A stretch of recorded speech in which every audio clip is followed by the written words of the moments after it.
क्या आपने कभी सोचा है कि ब्रह्मांड में सबसे डरावनी चीज क्या हो सकती है? Black hole, neutron star? नहीं, असल में सबसे रहस्यमय और विशाल चीज है बिल्कुल कुछ भी नहीं होना। जी हाँ, मैं बात कर रहा हूँ कॉस्मिक सुपर वॉइड्स की, ब्रह्मांड के उन खाली स्थानों की जो इतने बड़े हैं कि हमारी पूरी आकाश गंगा भी उनमें एक छोटे कण की तरह दिखाई देगी। तो चलिए आज की इस वीडियो में हम इस रहस्यमय यात्रा पर निकलते हैं और जानते हैं कि क्या हम भी इसी तरह के किसी वॉइड में तो नहीं रह रहे।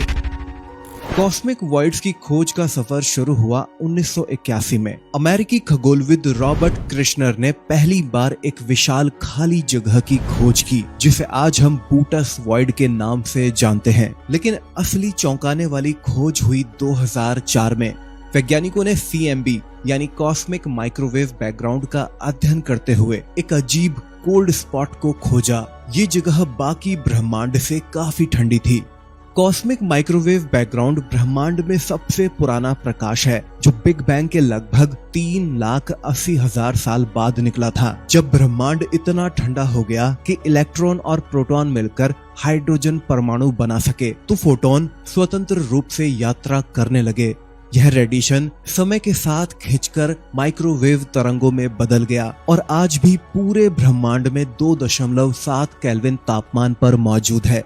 CMB बिग बैंग थ्योरी का सबसे जरूरी प्रमाण है और इसके अध्ययन से ब्रह्मांड की संरचना और विकास की जानकारी मिलती है। 2004 में कोल्ड स्पॉट के पीछे छुपा था एरिडनस सुपर वॉइड, लगभग 1 अरब प्रकाश वर्ष चौड़ा एक खाली स्थान। इसे कुछ इस तरह समझिए, अगर हमारी पृथ्वी एक फुटबॉल है तो यह सुपर वॉइड एक भारत देश जितना बड़ा होगा। यह इतना बड़ा है कि प्रकाश को इसे पार करने में 1 अरब साल लग जाते हैं।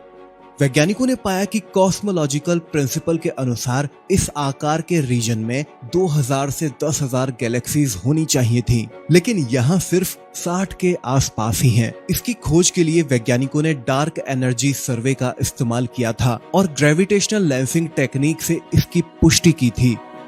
अब सवाल आता है कि ये कॉस्मिक सुपर वॉइड्स असल में क्या होते हैं और ये कैसे बने। तो कॉस्मिक सुपर वॉइड्स ब्रह्मांड में विशाल खाली क्षेत्र हैं जो गुरुत्वाकर्षण और डार्क मैटर की असमानताओं से बने हैं। हमारे शुरुआती ब्रह्मांड में घनत्व में छोटे उतार चढ़ाव थे। जहां मैटर ज्यादा था वहां गुरुत्वाकर्षण ने और मैटर को खींचकर गैलेक्सी क्लस्टर्स बनाए, और जहां मैटर कम था वहां से मैटर दूसरे इलाकों में चला गया जिसे विशाल खाली स्थान बनते चले गए। डार्क एनर्जी की वजह से स्पेस का विस्तार इन वॉइड्स को और भी बड़ा बनाता गया। यह प्रक्रिया अरबों सालों तक चलती रही और आज हमें अरबों प्रकाश वर्ष चौड़े ये सुपर वॉइड्स दिखाई देते हैं। आसान शब्दों में ये वॉइड्स ब्रह्मांड के वे हिस्से हैं जहां बहुत कम गैलेक्सीज, स्टार्स और मैटर होता है। यहाँ मैटर की डेंसिटी नॉर्मल जगहों से 10 से 100 गुना तक कम होती है।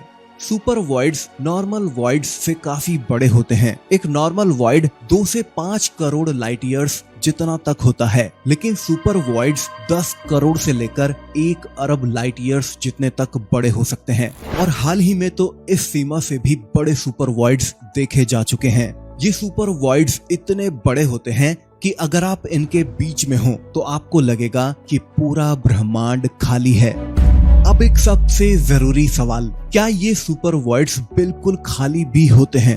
तो नहीं, ये पूरी तरह से खाली नहीं होते हैं। मतलब यहाँ नॉर्मल स्पेस की तुलना में बहुत कम मैटर होता है। इसे इस तरह समझिए कि अगर नॉर्मल स्पेस में 100 गैलेक्सीज हैं तो वॉइड में 1 या 2 गैलेक्सीज होंगी। ये पूरी तरह से खाली नहीं होंगे। चलो बूटस वॉइड को ही ले लेते हैं। इसे ग्रेट नथिंग भी कहते हैं। ये लगभग 33 करोड़ प्रकाश वर्ष जितना तक चौड़ा है, लेकिन इसमें भी कुछ गैलेक्सीज हैं। वैज्ञानिक अब तक इसमें 60 गैलेक्सीज खोज चुके हैं। इन वॉइड्स में बहुत कम गैलेक्सीज होती हैं, कम तारे होते हैं, कम गैस और डस्ट होती है, लेकिन डार्क मैटर अभी भी मौजूद होता है। कुछ फिलामेंट्स ऑफ मैटर भी हो सकते हैं। एक इंटरेस्टिंग बात यह है कि वॉइड के अंदर जो गैलेक्सीज हैं वे अक्सर अलग तरह की होती हैं। वे एक दूसरे से ज्यादा आइसोलेटेड होती हैं और अलग तरह से विकसित होती हैं। अब सबसे दिलचस्प सवाल पर आते हैं, क्या हम भी किसी वॉइड में रह रहे हैं? हाल की रिसर्च के अनुसार हाँ, हम एक बड़े अंडर डेंस रीजन में रह रहे हैं जिसे केबीसी वॉइड या लोकल होल कहते हैं। ये सुपर वॉइड लगभग 2 अरब लाइट ईयर्स जितना तक चौड़ा है और हमारी मिल्की वे गैलेक्सी इसके कहीं बीच में है। ये डिस्कवरी बहुत जरूरी है क्योंकि यह हबल टेंशन की प्रॉब्लम को एक्सप्लेन कर सकती है। हबल टेंशन क्या है? यह यूनिवर्स के एक्सपेंशन रेट को मेजर करने में आने वाली प्रॉब्लम है। अलग अलग मेथड से अलग अलग नतीजे आ रहे हैं। वैज्ञानिकों का मानना है कि अगर हम एक अंडर डेंस रीजन में हैं, तो यहाँ का एक्सपेंशन रेट बाकी यूनिवर्स से अलग हो सकता है। इसका मतलब हो सकता है कि हमारे पास नॉर्मल डेंसिटी से कम मैटर है। हमारे लोकल मेजरमेंट्स स्लाइटली बायस्ड हो सकते हैं। यूनिवर्स का एक्चुअल बिहेवियर समझने के लिए हमें वाइडर पर्सपेक्टिव चाहिए।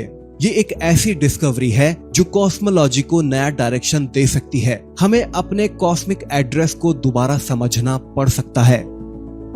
अब आप लोगों के मन में आ सकता है कि अब तक खोजा गया सबसे बड़ा सुपर वॉइड कौन सा है? तो ये है केबीसी वॉइड, जो लगभग 2 अरब प्रकाश वर्ष जितना तक फैला हुआ है। जी हाँ, इसी वॉइड के अंदर हमारी मिल्की वे गैलेक्सी भी मौजूद है। दूसरे कुछ वॉइड्स की तरह केबीसी वॉइड भी पूरी तरह से खाली नहीं है। इसमें मिल्की वे, लोकल ग्रुप और लनाइकिया सुपर क्लस्टर का बड़ा हिस्सा शामिल है। लनाइकिया सुपर क्लस्टर में मिल्की वे सहित लगभग 1 लाख गैलेक्सीज शामिल हैं।